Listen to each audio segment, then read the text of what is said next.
city tour ya kan. Ada yang mau stop foto? Semacam putus. Kayak apa? Tour di sini. Nanti kepret air lagi.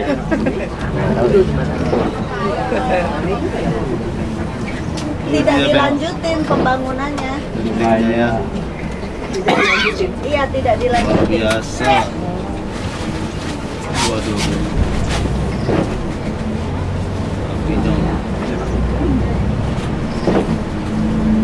Katedralnya. Saya bayangkan tinggal di situ ya Pak ya. Itu gimana lah ya? Sepi. Coba kayak tadi itu apa? Bau apa? Iyalah. Kurang sirkulasi. Lembab. Betul kan juga jarang buka kali kan kalau nggak ada orang buka. Lembab. Takut kehilangan. Paling peziarah aja kan? Ziarah. Ngandelin. Nah ini kadang-kadang ada tour yang sampai sini dia scenic sapir ya. Naik kapal ini ya. Naik kapal di sungai, pakai sungai. Tapi kadang-kadang makan malam di atas. Iya. Kayak di Sungai Nil. Ya, Nah. Sungai Nil naik kapal makan layar. kalau jam-jam gini nggak ada yang mau kali ya. Depan pusat kan. Kayaknya jadi Darah. Itulah itu Pak. Iya. Kapal. Saya kesana itu. Sama Belanda juga ya. Panjang kan? Ya, kamar-kamar gitu ya. Tapi dingin sekali. Iya, tapi cuma 2 lantai ya. Kita begini selalu ke sini. Kalau panas itu terlalu panas. Kalau begini terlalu bajunya.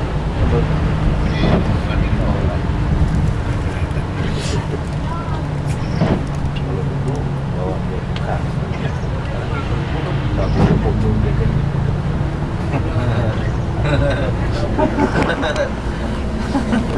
Iyalah selain kelihatan itu. 1, 2, 3 langsung.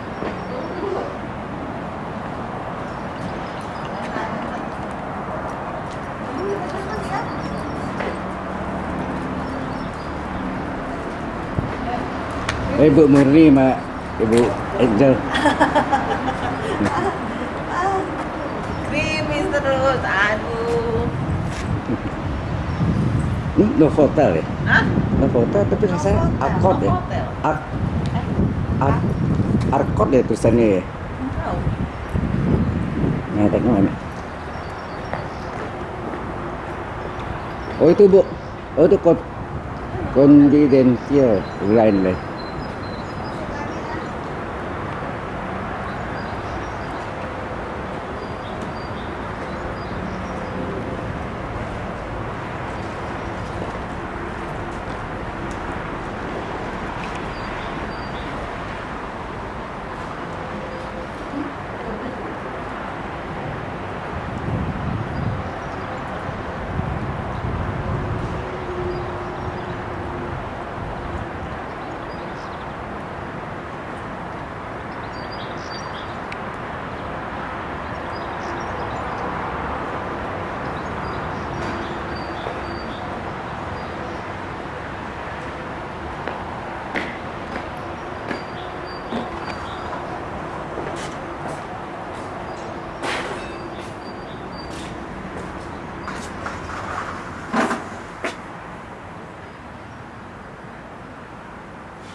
Coba lihat Murni, apa mau diulang?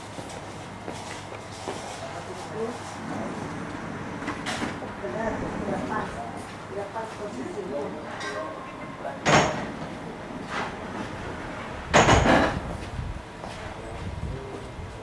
Lihat ke sana. Ya ampun, itu karpetnya bisa bikin orang sandung loh. Kita jahit semua. Lagi Bu. Koper zaman bapak-bapaknya. Iya. Ini jam-jam udah rampung. Ini buat ekoenzim bagus.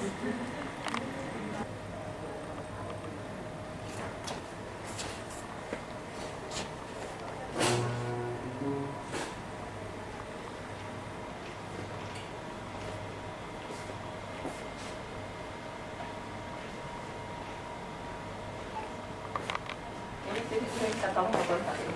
Kita tolong boleh Pak? Iya, iya.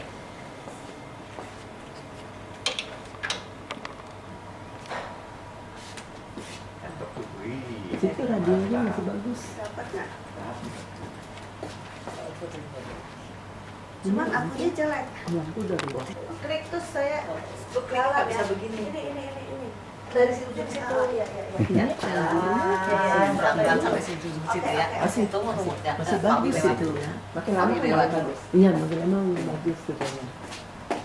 Saya tik dulu ya.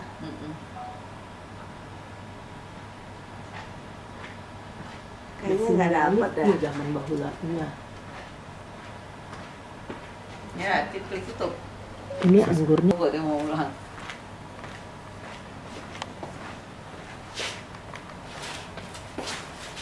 Sekarang aku berdiri tegak.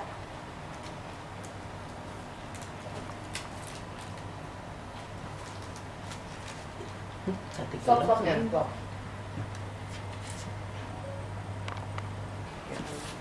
Saya lihat pengumumannya Pak Andre ya. Hmm.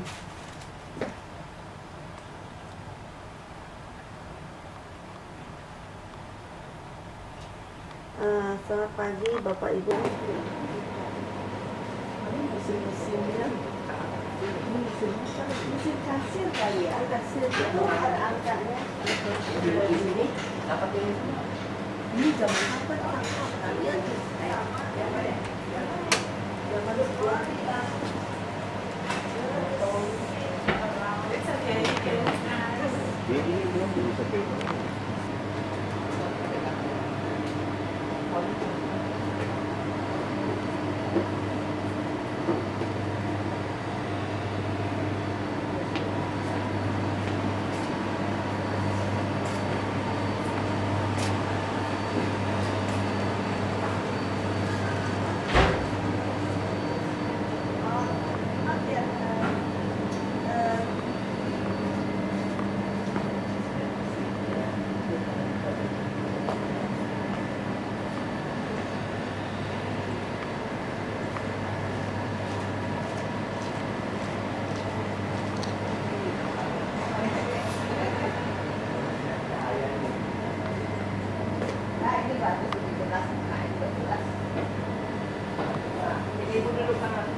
Merci beaucoup.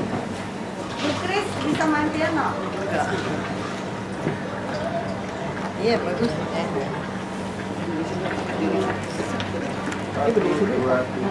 Apa cobain dulu? Saya mau tahu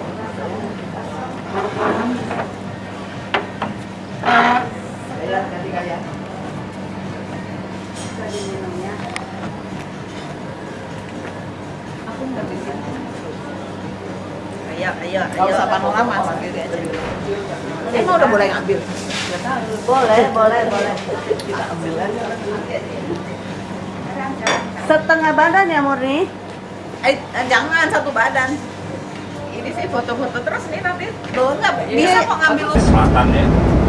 Kemarin kita ada agak di barat selatan. Kita sudah menuju ke tengah, menuju La Salette.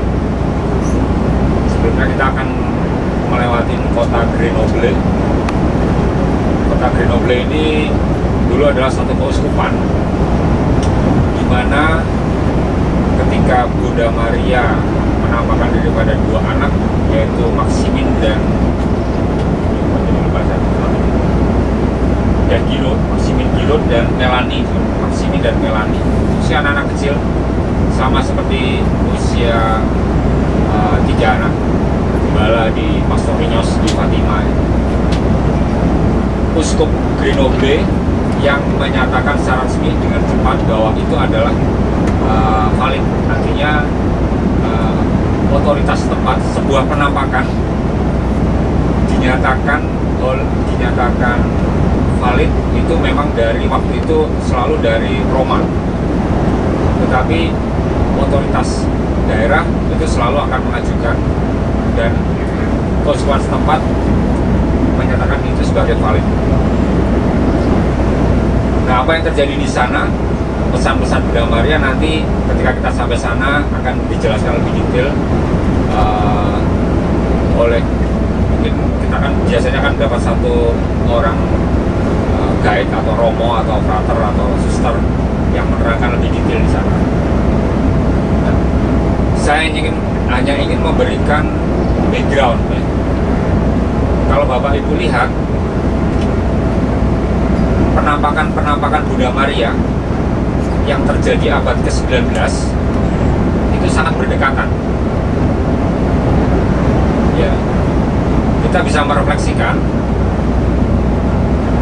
kejadian-kejadian sekitar abad 19 dibandingkan kejadian-kejadian sekitar abad kita. Pada abad modern, abad kontemporer dewasa ini. Mungkin secara publik sangat berbeda sekali. Artinya berbeda. Yang kemudian diimani gereja sebagai penampakan valid dari Tuhan melalui Bunda Maria atau bukan. Seperti misalnya kalau Bapak Ibu pernah ke Medjugorje di Eropa Timur, itu kan lama sekali sampai dinyatakan oleh valid, walaupun sampai sekarang setahu saya baru tahun lalu ya, tidak di penampakan Bunda Maria di sana di Medjugorje tidak dilarang, tidak pula terlalu dianjurkan, artinya sebagai devosi iya. Tetapi berbeda sekali dengan penampakan seputar abad 19 kalau kita lihat. Di abad 19 itu ada satu penampakan yang mulai dari 1830. Saya baca di sini 1830, Bunda Maria menampakkan diri kepada Suster Katarina de la Foret, yang kalau Bapak Ibu mampir di kota Paris jangan lupa hanya belanja di Lafayette ya, tetapi mampirlah ke Rue. Ya. Ke Rue itu ada jalan Rue, ada kapel medali wasiat. Suster Katarina ini adalah salah satu pengikut dari Santo Vincentius de Paulo. Di sana jenazahnya juga masih utuh, dan ada pesan supaya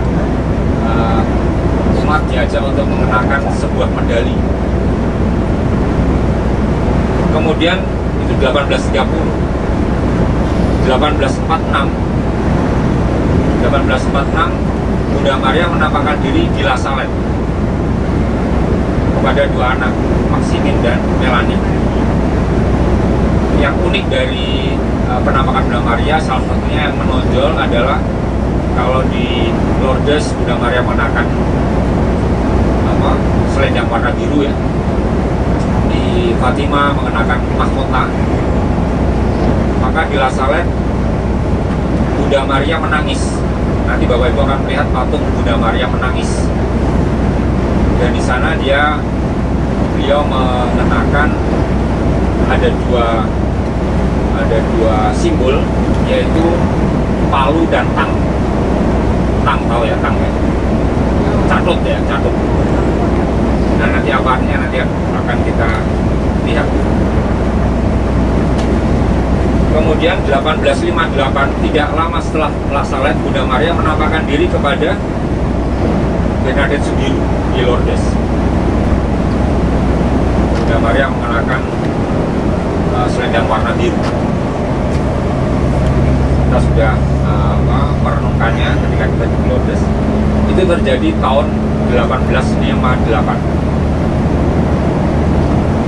Jadi 1830 pada Suster Katarina La Foret, 1846, 16 tahun kemudian di La Salette, kemudian sekitar 12 tahun kemudian di Lourdes, dan ada satu lagi di abad 19, yaitu 1870, 1871 itu di Pont-Main. Pont-Main itu ada di Perancis Barat, tidak jauh dari Paris, tidak jauh dari Lisieux. Bunda Maria Pengharapan, di sana Bunda Maria menampakkan diri di Pont-Main. Kemudian beralih ke abad 20, tahun 1917, seperti kita tahu, kita mendarat di Lisbon, langsung kita menuju Fatima. Bunda Maria menampakkan diri di Fatima. Lalu selanjutnya menyusul 1932 di Belgia, 1933 di Bano. Bano itu penampakan bulan Maria juga di Bano. Saya ingin menceritakan bahwa abad 19, abad 19-20 itu sangat banyak sekali penampakan Bunda Maria. Yang perlu kita renungkan, mengapa Bunda Maria menampakkan diri pada waktu itu, pada zaman modern itu, zaman ketika, kalau saya merenungkan, Bunda Maria menampakkan diri ketika gereja benar-benar mengalami kesulitan. Gereja mengalami masa transisi, bagaimana gereja menghadapi pergolakan terutama di Eropa. Ada waktu itu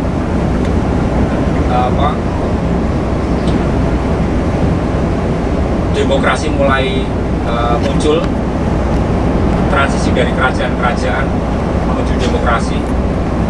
Italia menjadi republik yang mulai kerajaan, pasti akan mempengaruhi bagaimana Paus menghadapi situasi itu. Juga terutama yang paling besar adalah modernisme, zaman modern, ketika gereja harus menghadapi banyak hal yang membutuhkan cara pandang baru, cara pandang baru dalam beriman. Misalnya, waktu itu belum ada transportasi melalui kereta api misalkan, atau telepon. Bagaimana gereja, mungkin kita hari ini hal biasa sekarang, tapi ketika dulu belum ada, itu dianggap sebagai budaya modern. Sama seperti kita dulu menghadapi adanya handphone misalnya. Kita mungkin merasa biasa, tapi zaman waktu itu bahkan Paus pun berkomentar bahwa itu termasuk budaya setan. Bahwa ada kereta api itu kan tidak masuk akal, mungkin bagi kita tidak masuk akal, tetapi intinya gereja menghadapi budaya modern dengan seperti apa. Nah, di saat-saat itulah di dalam tubuh gereja banyak muncul paus-paus yang mempunyai andil besar dan juga mempunyai devosi besar terhadap Bunda Maria. Salah satu yang terkenal adalah kemarin sudah saya singgung tentang dogma Maria dikandung tanpa noda dosa. Bukan berarti dulu tidak pernah Bunda Maria belum dikandung tanpa noda, bukan ya.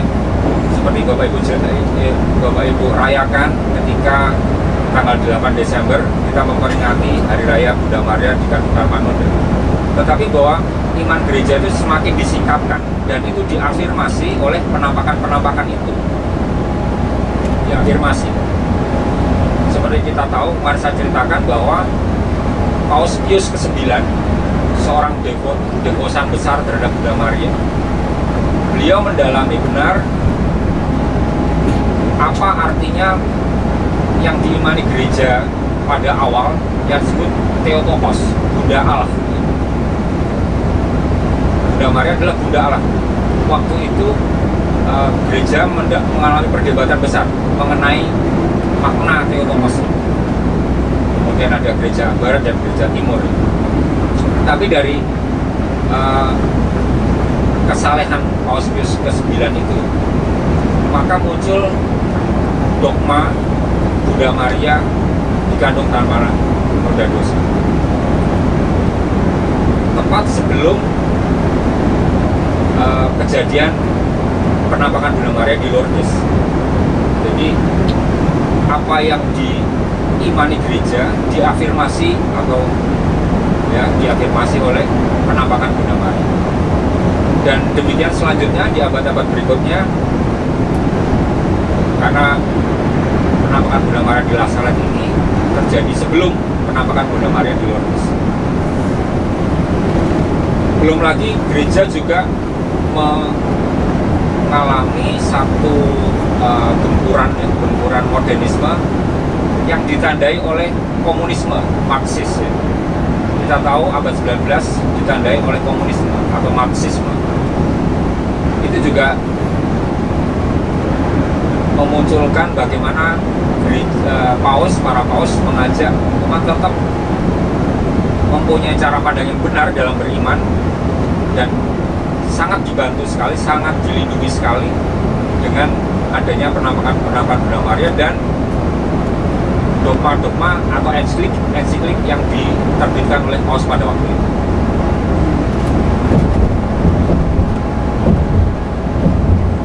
Nanti akan kita lihat bahwa penampakan Bunda Maria itu terjadi pada umumnya ya. Kita mungkin bisa mencari kasanah baru di mana selain di Prancis, ini kebetulan kebanyakan di Prancis ya, di Pomen, di La Salette, di Lourdes, ya, di Fatima, masih sedikit dengan Portugis. Apakah ada penampakan Bunda Maria di zaman itu?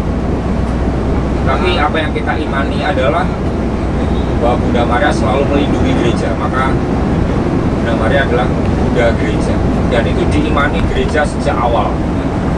Sejak awal gereja mengimani bahwa Bunda Maria melindungi gereja, dan kita yakin bahwa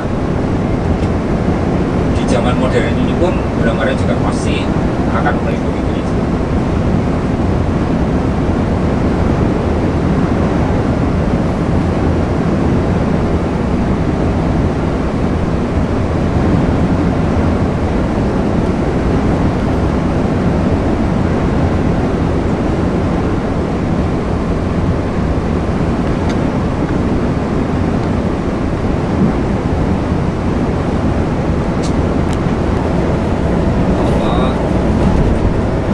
Biasanya ada seorang romo atau seorang suster yang akan mendampingi, menjelaskan sedikit. Baru kemudian setelah mendapat penjelasan sedikit, kita akan misa di Basilik. Kompleknya tidak terlalu luas seperti Lourdes atau Fatima, tidak terlalu luas karena di atas bukit pun di atas gunung. Lebih banyak outdoor, jadi biasa bawa payung.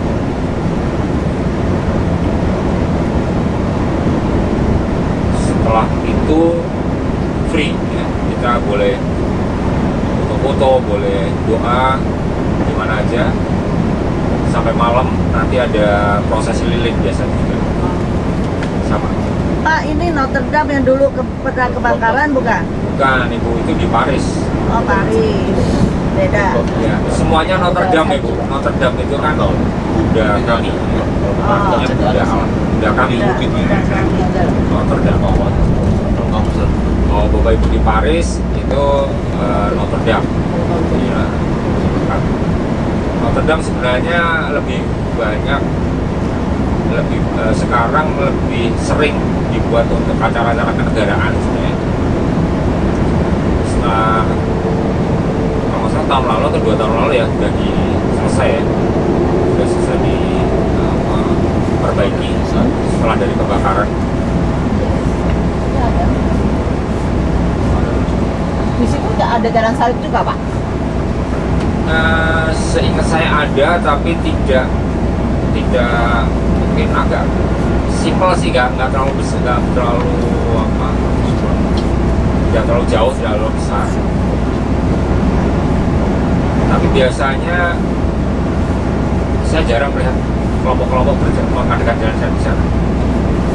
Tapi yang jelas yang acara bersamanya di prosesi lilin. Saya nggak tahu kalau hujan gimana, tapi kalau nggak hujan biasanya ya malam-malam itu di luar, outdoor.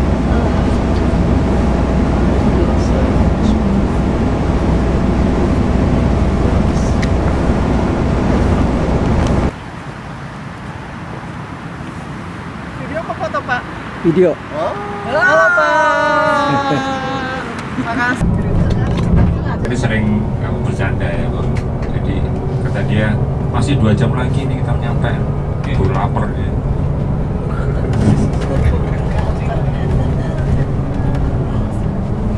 Ya kita tinggal 15 menit lagi kita sampai restoran. Kita makan, setelah makan mungkin 30 menit kemudian kita sampai. Ya sangat jauh sekali ya. Habis musim salju dan lewat. pesawat.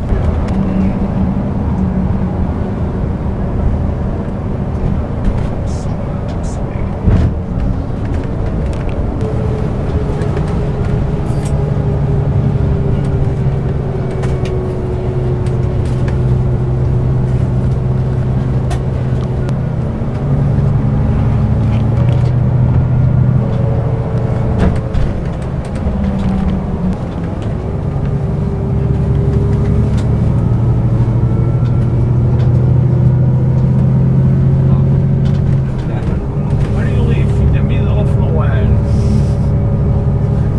Here, are you interesting to live here? No? I need to Sekali saya lihat rute Napoleon ya, karena dulu tuh Napoleon bertempur melawan Spanyol kan. Salah satunya ketika perang Ipsus terus sebelum bertobat.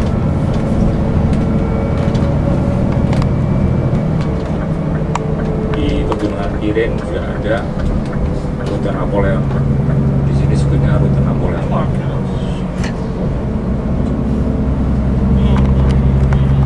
Dia paling sering bertempur di daerah bukit bukitan ya.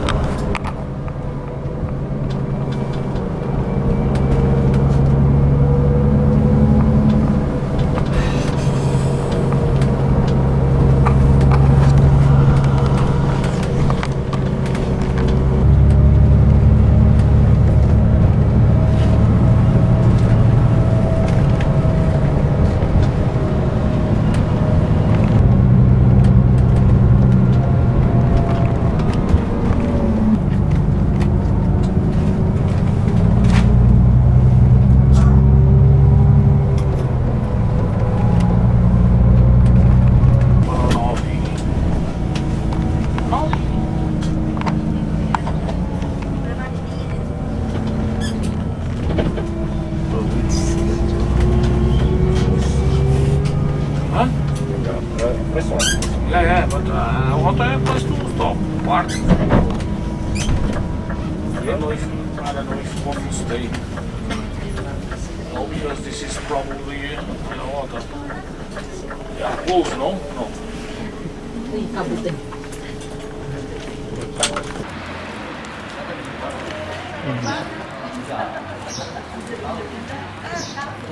Ada rodanya. Ini arahnya gini. Kurang lebih. Pak, Nanti pas ada dingin kan terus ke sini. Cari. Asapnya keluar loh. kayak Pak Henry. Loh. Kita nggak kalah loh. Rasa letting.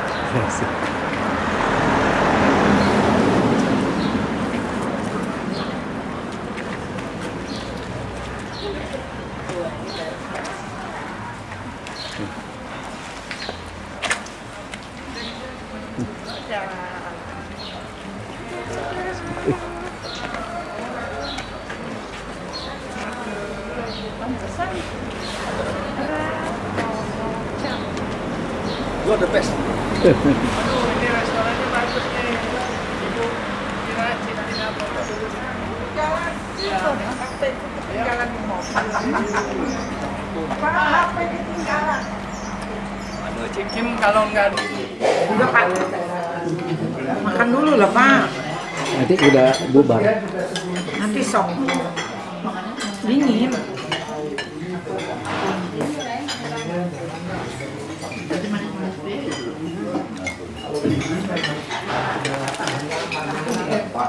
Udah selesai makan. Kalau tunggu selesai bubar. Oh iya.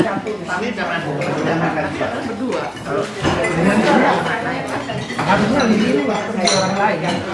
Dan si Elsa yang kuning itu kalau orang itu nggak mundur kan ya nggak. Nah kalau orang itu nggak mundur dia jalan jalannya dia. Biasanya kalau kayak gitu tahu ya tahu. Mawil? Iya, ya. Mawil, you are the best, Mawil. Hai.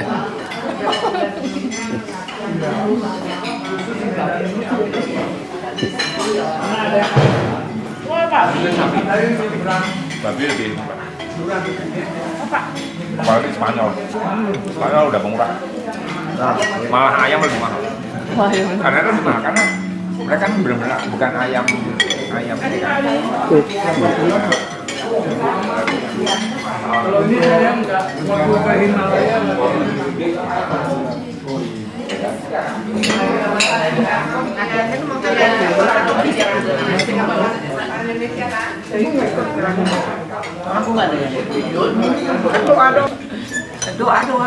Apalagi di desa-desa.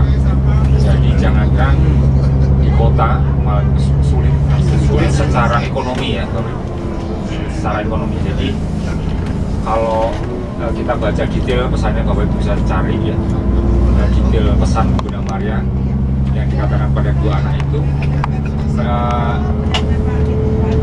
yang didengar oleh anak itu kan, anak-anak itu adalah dalam bahasa logat setempat, bukan hanya logat Prancis ya kan. Prancis ada banyak logat.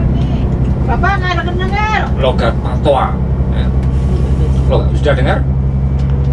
Sudah jelas. Halo, sudah dengar? Jadi penampakan Bunda Maria di abad itu Eropa baru mengalami keadaan sulit ya. Sulit secara ekonomi ya. Maka di beberapa pesan yang diterjemahkan oleh para ahli kemudian, yang didengar anak itu adalah dalam bahasa yang mereka mengerti kan. Nah, mungkin Bunda Maria memakai bahasa Jawa yang nggak dimengerti oleh bahasa sini kan. Bahasa di sini ada bahasa Prancis maupun dengan logat, ada berbagai logat. Ya, di sini adalah logat Patois. Nah, yang mereka mengerti, salah satunya juga menyinggung meskipun mereka dalam keadaan sulit, tapi mereka tetap harus bertobat. Nah, kata kunci setiap penampakan Bunda Maria adalah pertobatan. Akhirnya umat diajak mengalami penampakan Bunda, mengimani iman Kristen mereka untuk menuju pertobatan.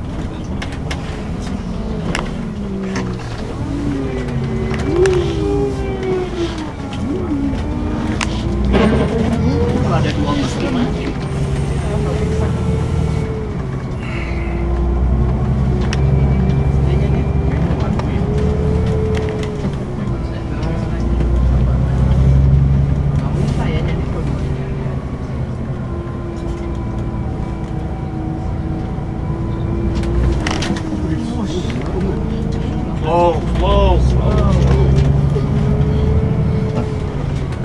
Boleh lompat tuh, boleh banyak tuh mobil.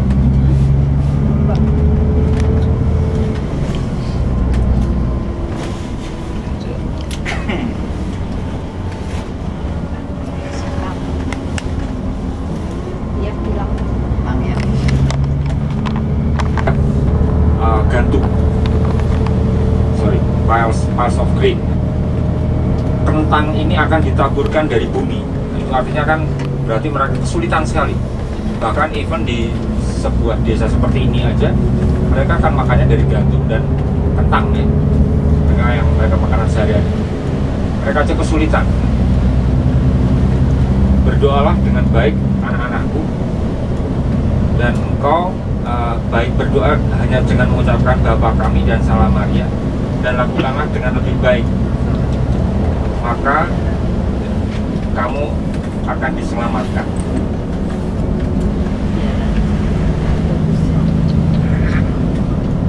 Oh, mulai kabut lagi.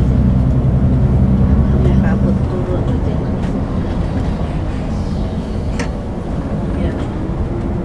Juga salah satu yang pernah saya baca juga, karena mereka kesulitan makan, kesulitan secara ekonomi, mereka jadi jarang ke gereja, orang-orang di seputar sini.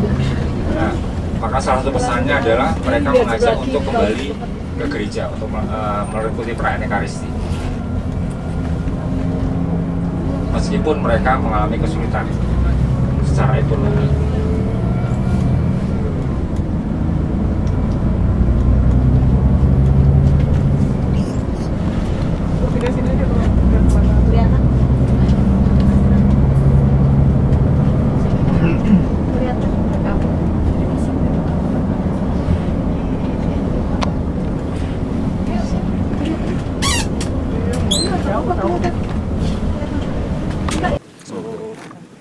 That's the holy water. Ya.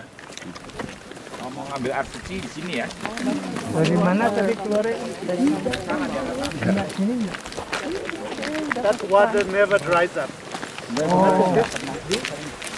Dries up in summer, but that never dries up, never frozen.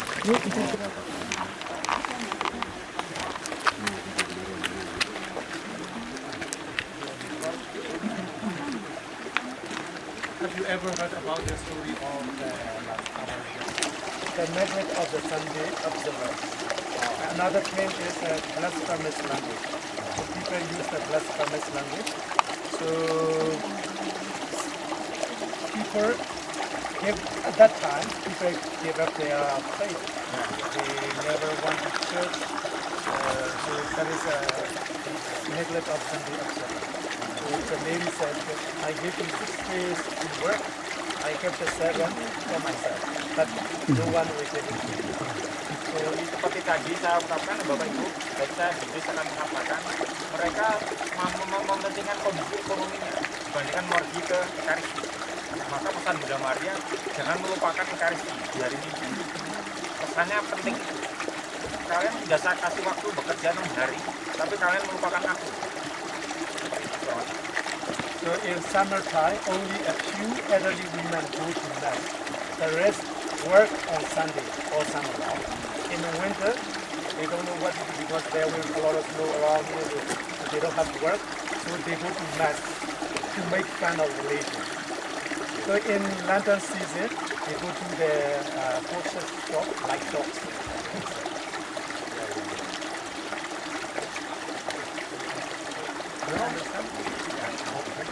So that is the people, they give up their faith. They never want to change. Another thing is blasphemous language. People, when they found the cockroaches white, the bees white, the grapes rotten, so they curse in the name of Jesus. Why you did like that? So that is they use the name of Jesus in prayer. So when they drive their cars, when they drive their cows, oxen, so they curse in the name of Jesus. That's the main thing. Jadi kalau mereka memelihara ternak,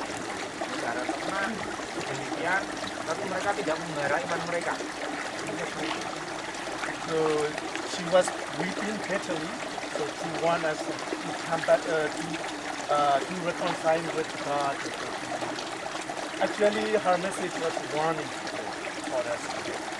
Itulah mengapa tandanya adalah Bunda Maria menangis. Mungkin buat Yeah, there you can see some gestures, roses, chains, crucifix, hammers, and fires. So hammer moved when Jesus was crucified on the cross. So the broke the nail to Jesus. So if we commit sin, so we are also driving the nail to Jesus.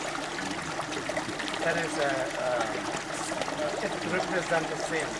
Another one is fire. Right? Actually, it's not fire. It's an incense. So to take out the nail from Jesus. So it means that when we are converted, when we reconcile with God, we are also taking the nail out from Jesus. Reconciliation. So sin and reconciliation. So roses, when she appeared, the roses were all colored, not colorful roses. So it means that she is the mother of all people, every race. So another one is her national love. Another one is maybe sacrifice, pray rosary. Another is the big chain. It means that she is under the boundaries of our sin. She's not free. It is a grave for our sin. She is under the weight of our sin. Carrying our sin. Represent. Another one is you can see it's brown. It's not brown. It's a diagram of light. The light emanating from the light. Jadi itu bukan mahkota ya Bapak Ibu, tapi terang, light. So the apparition felt on September 19, 1852. Saturday. So the two children, they were out and handling their cows around here, and they play this, ate their lunch here. And after lunch, they fell asleep. When they woke up around 3 o'clock afternoon, so they didn't see their cows, so they climbed up that hill. And on that hill, so they saw their cows were grazing opposite side. Then they came back to pick up their lunch cows and their bags. Like on the way, they saw a global light. Global light. So at the global light became an oval shape, then reveal, and inside a demon was sitting in the golden light. Jadi dia meninggalkan tempat ini untuk ambil makanannya. Ketika dia kembali ke sini, tiba-tiba ada cahaya yang paling besar dan keluar Bunda Maria yang menangis. Itu yang terjadi pada dua anak, Melani dan They both were from the same town, or they passed through the town, but they didn't meet each other in that town. Their houses are not far, just the main road divided their houses, but they didn't meet each other in that town. So they both were higher in Lisamblan and near the village. At the foot of that mountain, so there are some villages. So they both were higher in that village. Different landowners. Yeah. Then they meet each other a day before the operation happened on Friday. The next day, Saturday, they come back together here. So they experience this operation. Jadi kejadiannya tanggal 19 September. Maka di sini sudah gagal sama sekali perayaan Imlek. So while the lady was delivering the message, she all the time she was crying. And tears were dripping down. But it never reached to the ground. So it stopped in the air. Bunda Maria menangis, sedang menangis, tapi tidak kelihatan air matanya karena dia udah hancur di medan tanah. First, the two children, they were afraid. They were amazed at the global light. They said that will shine brighter than the sun, but their eyes didn't get hurt. So they were afraid, and then the lady appeared in the light. So she invited them, come here, my children, do not be afraid. I'm here to tell you great news. So when they heard her voice, their fear was subsided. Fear was disappeared. Because her voice was so melodious and so sweet. Jadi intinya adalah setiap penampakan juga yang terjadi dialami oleh kedua anak itu tidak menimbulkan ketakutan soal mendapat kegembiraan, karena Bunda dia mendengar kata-kata begini, kemarilah anakku, aku akan memberikan kamu kabar baik. Oh, kalau kabar baik, maka kalau ada yang takut nanti sendirian jangan takut ya, siapa tahu akan ada kabar baik buat ibu.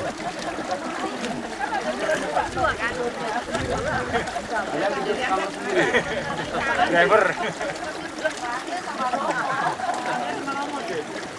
First, the lady spoke in French. But the two children, they didn't speak French. They understand a little bit. They use their dialect. So when the lady spoke about potatoes, so the two children didn't understand. Potatoes, yeah. So and they didn't understand. Then the lady, noticed, my children, you don't understand. I will explain in another way. Then the lady spoke to their dialect. Then after delivering the message, the lady said again in French, you will make this known to all my people. Then she started to walk the other side of the group. Yeah. So she said again, you will make this known to all my people. Then she walked like that, the way across, the way she walked at the top of the hill. So when she arrived there, so she was floating in the air about 3 feet tall like a in the air. Then she looked up to the sky, and then she without direction. Then she gradually disappeared. So it means she looked up to the sky, so So it means we need to look at another one is southeast direction, where the Rome is, where the Jerusalem is. Pray for Jerusalem. Maybe we can meditate. Another thing is we need to listen to the church. Jadi memang ketika Bunda Maria bilang itu kembali ke atas dan untuk ke atas supaya kita selalu melihat ke atas dan itu ke arah southeast ya, tenggara, supaya karena di sanalah Roma dan Yerusalem. Artinya ya setiap ada gereja. Karena memang desa-desa yang sangat terpencil ini kan orang cenderung meninggalkan gereja Pak. Ketika ekonomi sulit ya pasti. Maka desa seperti ini pun Bunda Maria menampilkan pesannya kepada seluruh dunia. So after the this Basilica was built 5 years after the upgrade. So it took 30 years to be finished. So before this basilica, a small chapel was built. That chapel is transferred near the tallest part. That is a chapel. The left side is the tomb of Rome Alexander, founder of Anasa.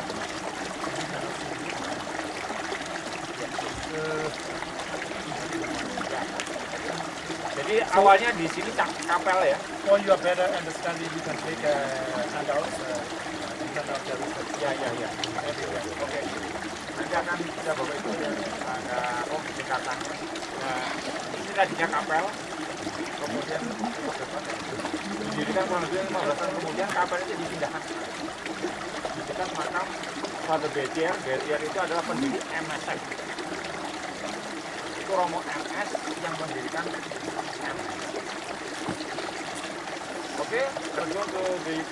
Okay. Kita akan ke Basilika untuk melakukan misa ya Pak. Lewat mana?